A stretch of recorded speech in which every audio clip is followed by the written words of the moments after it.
Welcome to your passport to Amsterdam in the Netherlands. This city surprised me a lot, so make sure you watch this whole video because I do start off on a completely different thought process of what it ends up being. At first I thought this was just a touristy mecca, which, I mean, it kind of is. And then I learned from locals like how people actually live and why things are the way they are, why they ride bikes everywhere, why they have such a good sense of humor, and why their food isn't that great.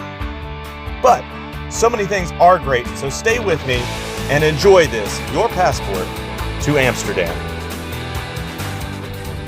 Amsterdam airport to Amsterdam is nice. You got a tray table, they're nice, clean. Got a place to put luggage. You even have like privacy sound doors. Never seen anything like it.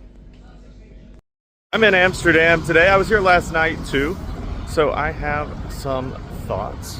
So I'm going on a tour later, so I'll tell you more about some of these beautiful buildings, I'm sure.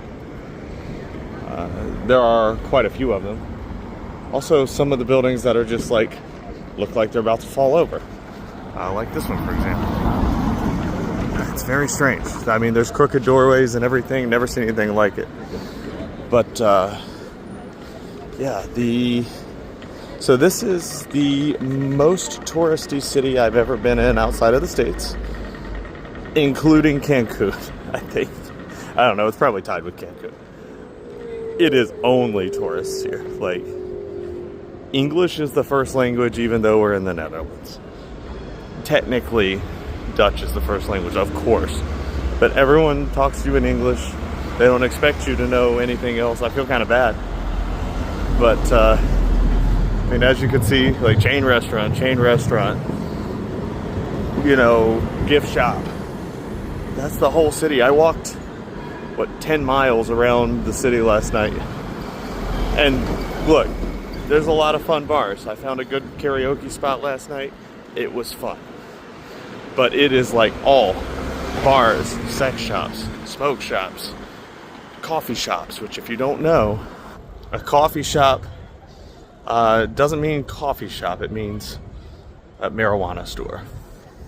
So if you want some weed, you look for that. That's not my thing, just fine.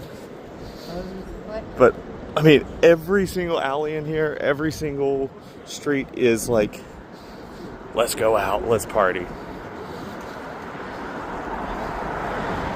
I will say I did see one scammer last night. He pulled up to me in a unmarked vehicle with a passenger in his seat, by the way. It looked like his buddy. He's like, hey, you want a taxi? I'm like, obviously. No, I don't want a taxi with two people in it. That would be pretty dumb. But, yeah. So, watch out for stuff. I mean, it's a city, it's a tourist city, so watch out for that. There are also casinos around. They all look kind of sketchy. I don't know. It's kind of what I expected. To me, now I might learn just so much more on these tours that I changed my mind. But New Orleans has history too. I think this is just, it's a lot like New Orleans. Drinking, drunken. Love seeing what other people think of our culture. Anyone from America know what a New York chicken strip is? I've never heard of that. Here's an example of the touristiness. Like, these are the top tours. I mean, there's Kuchenhofen, that's like an hour away. That's the lily field you see everywhere. But then it's like Ice Bar, Ripley's, Museum of Prostitutes. Like, they're all very, very, like, just like the fake museums, you know? And they're not cheap either. Dang, in English this looks like a slur. But it just means Jesus loves you. Alright, so the grocery store is where you can go to find decent prices. So a couple of these were on clearance, but I got some like prosciutto-ish something, some little meat snacks, cubes of cheese, and this XL sausage. It's called a butter sausage. All this for $10 or €10, so about $11. Not bad. Honestly, the grocery store is also the only place I've seen really authentic looking Dutch food. Now, I have been told the Indonesian food here is fantastic because they have a huge Indonesian population. So I was going to try that, but most of the restaurants don't open until dinner time. So for now, I'm going to do some snacks. I was going to go on a food tour this morning, but it got canceled because the tour guide had back problems. So I'll be doing a standard tour later on instead. Also, this is one of the most wild crossings in the entire world. You have more bikes than you could ever imagine. Yes, it's even more than you would think. Tons of pedestrians. Everyone's got a suitcase. Then you have trams coming through. You can't really see that right now, but you can see the lines. The trams come through as well. And then there's car traffic. Although I've never seen a city with so little car traffic. And it is definitely because they have made this city so bike friendly that nobody would even want a car.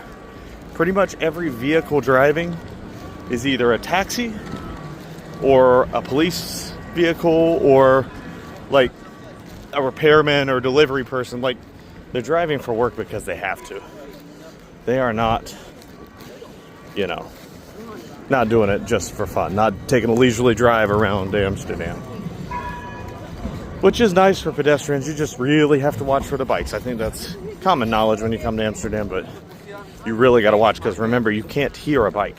You can hear a car or a tram, but bicyclists, they just, yeah. And you can also get pickpocketed if you're standing too close to that bike lane. They can swipe something from you, take it. You're not going to catch up with them. So just make sure you're watching for that. Also, I'm staying at an airport hotel. I think this is important information. It's easy to get to town. You just basically take the bus or the train from the airport straight to Amsterdam. So I take my hotel shuttle to the airport, and then there's a line called the Sprinter. Comes straight here. It's like $4. Very cheap, and it's the most comfortable public transportation I've ever been on. You get a seat back tray, you get Wi-Fi. Very good. Beautiful station here at Amsterdam Central. And also, it's only like one direction, so you get off at the last stop. It's perfect. The trains do not run 24 hours. I learned the hard way. They stop around 1 a.m.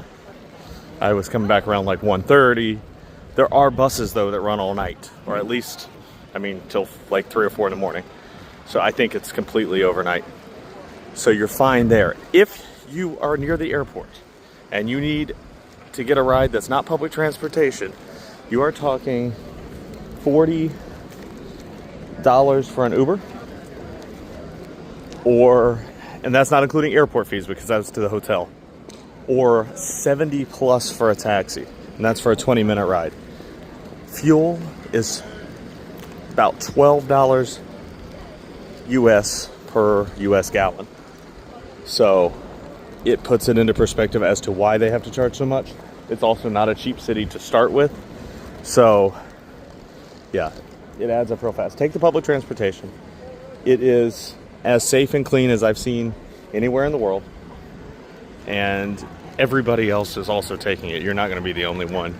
Even on the bus I was on at 2 in the morning yesterday, there were probably 10 people on the bus. If you're coming from the airport, it is track 3 from the airport and 10A from Amsterdam Central. And they have a very easy system. You just come up, tap whatever payment card you want, and then you'll tap that again when you get off of the train.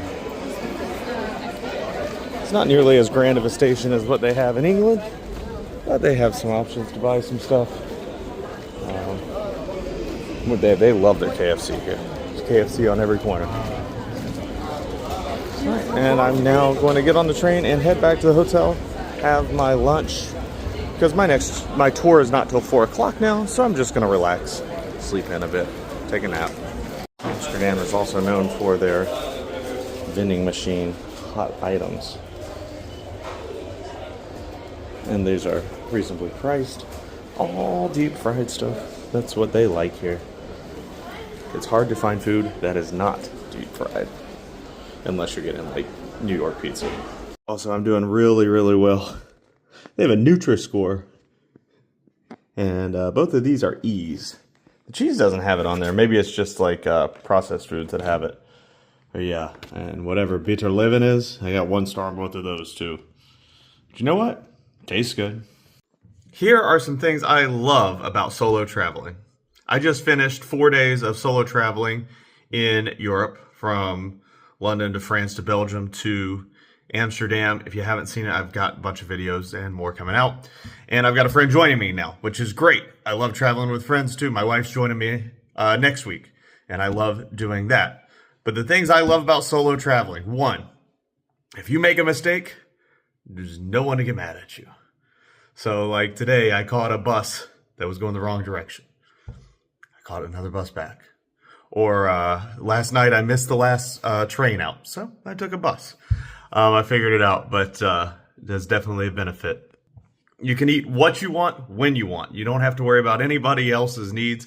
This was always the thing. This is the thing I learned when I was a tour guide at Disney World. Like, sometimes you gotta think about like what other people want, but when you're by yourself, you can skip a meal if you want. You can eat cheap if you want. You can eat lavish if you want. And also, to that, you can go wherever you want. If you want to do something cheesy that the other person wouldn't like, you can do that. If you don't want to do the cheesy thing that the other person wants to do, you don't have to do it. You want to go out? You can go out. You want to stay in? You can stay in. And this is exacerbated at theme parks where, like, sometimes I do want to ride a ride 4 or 5 times in a row because I really liked it, because I'm a coaster enthusiast. Maybe the person you're with doesn't want to. I mean, it's a lot easier, you know, this week there's been very little lines anyway, and someone can wait off the ride for 10 or 20 minutes. But in general, it's at my own pace. That I do like. It's at my own pace. It's at my own budget. And I can wake up when I want, go to sleep when I want. If I want to divert from the itinerary I made for myself, I can. Because the whole point of an itinerary is to let everyone in your group know, you know, these are the things that we have to be there at a certain time for. So if I break it, the only person I can make mad is myself. And so be it. Like today, I came back for a nap because I felt like it, because I had overexerted a little bit on this trip. But if you have any questions about solo traveling in Europe or traveling in general, DM me, or if you know my number, call me. My website is in a link, corbellin.com. It's in a link in my profile that has my personal contact information there. Yeah, hit me up with any kind of questions. And I am a travel agent. I can book your trip as well. Just know I have traveled. I do all these things. I have made mistakes. And it helps me help you. Look how clean the rail stations are in Amsterdam. Like, there's a couple cigarette butts. That's it. And the trains are even cleaner.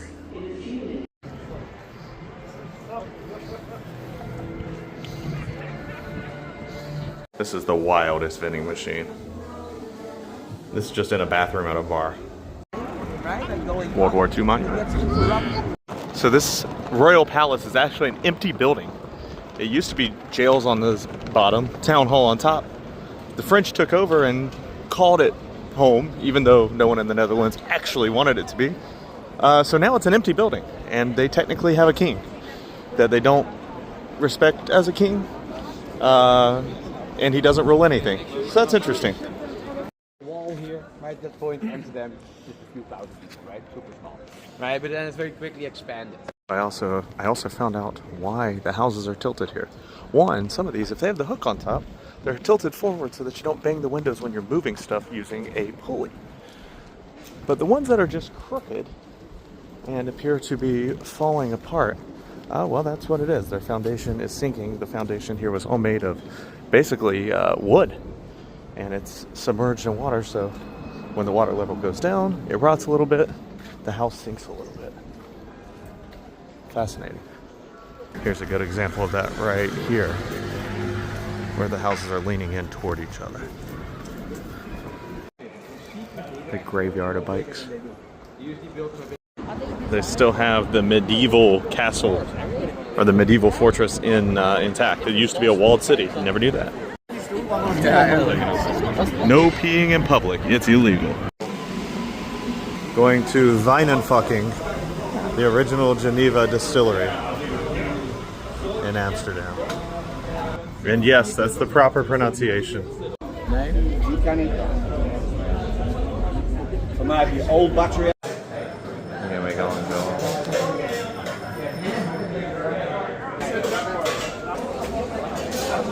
Biggest thing I learned on my tour in Amsterdam is that it's called Amsterdam because it is a dam on the Amstel, or Amster.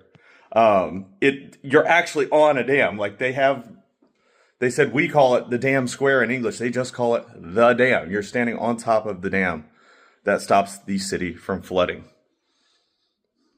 I'm at the Hyatt Place AMS Airport. What a nice lobby for a Hyatt Place.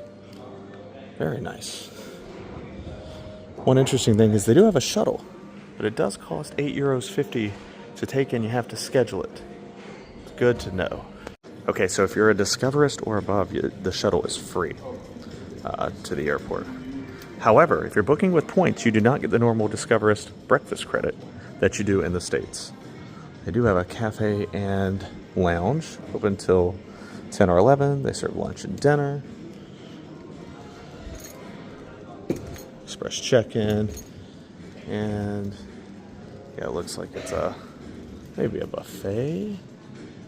Oh, maybe a little of both. Interesting. So yeah, I would say definitely like airport hotel pricing. Not cheap at all. Cocktails are about €15. Main courses are in the 25 range. So yeah, not cheap at all. I will definitely be taking advantage of this. If you skip daily room cleaning, you get a free drink per person per day. This is the second hotel I've seen that at. I kind of love that. I will always take a drink over daily housekeeping. I don't know about you. Quite a beautiful hallway for a Hyatt Place. Also quite a nice room and a beautiful smell. It smells like donuts almost. I was actually looking. They did not leave a treat for me. Got the normal Hyatt Place stuff there, but the shower is super nice. The sink's very nice. The towels, not so nice. Got a nice couch with a little writing table. They call these twin beds. They're a little bigger than a twin, a little smaller than a double. I'm sure in Europe it's considered a twin. Little average size TV and pretty decent view of, some office buildings. Not the coolest thing, a huge solar field over there and some farms beyond that. It's a pretty driving from Flevoland into the Amsterdam area. Pass by the airport to get here. Let's go check out the amenities. Got a little ice machine. That's not always there in Europe, so that's nice. So they do have a lot of event spaces, like a lot of them. A whole ballroom floor basically. Looks like they have a coffee machine. Yeah, it's just a bunch of seating up here for those conference rooms, and then they do have a fitness center. And it is open 24 hours, and it is for 18 and up. And it's very large with very nice views. But no sauna. And no locker room? Oh, maybe over here.